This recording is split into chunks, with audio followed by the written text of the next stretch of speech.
Peepees! Today we're going to read about Berry Loser and the Birthday Billions from page 74 to page 85. Now let's get started. Oh, me begonias, rumbled Bunky, doing an impression of Ermine Root, and we all signaled. Oh, me begonias, I rumbled as well, and Bunky and Nancy stopped signaling. Why aren't you laughing? I said, pulling at the neck of my polo neck again. Sorry, Barry, your voice just aren't as funny as Bunky's, said Nancy, and Bunky nodded, looking all pleased with himself. The old grannies walled off round the corner, and Nancy blinked. Not that she had been blinking anyway.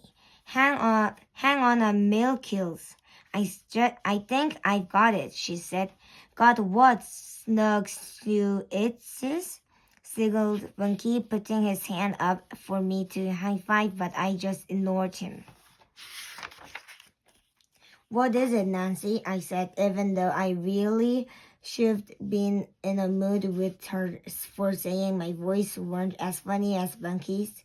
The slugs, if we could come up with an invention that got rid of all the slugs in everyone's gardens, we'd be a billionaires.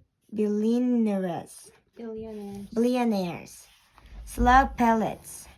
I don't want to run your B-Day party or anything, but you have heard slug pellets, right? Said Bunky, and Nancy and me stopped doing the little dance we'd been doing. Oh, slug pellets, I cried, dropping to my knees. Why did someone have to invent slug petals? Nancy smiled down at me, which was a funny thing to do, seeing as her brilliant and amazing kills idea and just been completely ruined. What's so funny? I said, getting up and dusting off my thorny poos. Oh, just that there aren't any slug pellets left in the world of Mogden, grinned Nancy.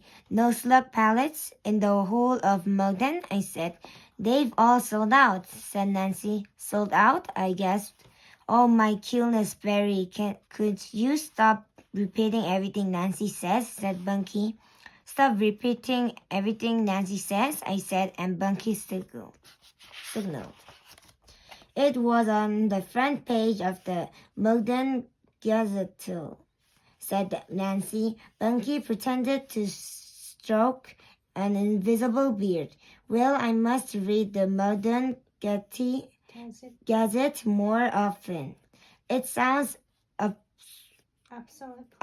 absolutely fascinated, he said, doing an old granddad voice. And that's when I heard a non-old granddad voice. Oh la la. Ooh la la, if isn't my little friend Berry Loser, it said, and I looked around. Renard, I smiled, spotting my French friend Narod Dumpet lying on the sun during in his front garden. At least I think it was his front garden. What crazy plan is you're up to this time, Barry? Clucked Renard, walking up to his leaning over his fence. It's my birthday, I said, high-fiving Renard. I'm going to be a billionaire and buy a Snow Nature 9000. Bunky looked at my hand and stomped his foot. Hey, you just ignored my high five, he said. Happy birthday, Barry, said Renard, ruffling my hair. How are you planning to make all this money? I pointed behind him at his lawn, which was crawling with slugs just like the garden before by inventing something that gets rid of those. Just then, Reynard's front door opened, and his mom walked out. "Mama, this is my little friend Barry Loser," said Reynard. "Bonjour, Madame Dupont," I said, showing off that I knew how to say hello in French. Hello, Barry," said Madame Dupont, and I introduced her to Bunky and Nancy. "Bunky," said Madame Dump, kissing him on both cheeks, which is how French people shake hands. "This is an unusual name, Nun." "Funny you should say that, Madame Dump," I smiled, "because I happen to know for a fact that Bunky isn't Bunky's real name. It's just his nickname." So today we read about Barry Loser and the Birthday Billions, and next time we'll continue it. Bye!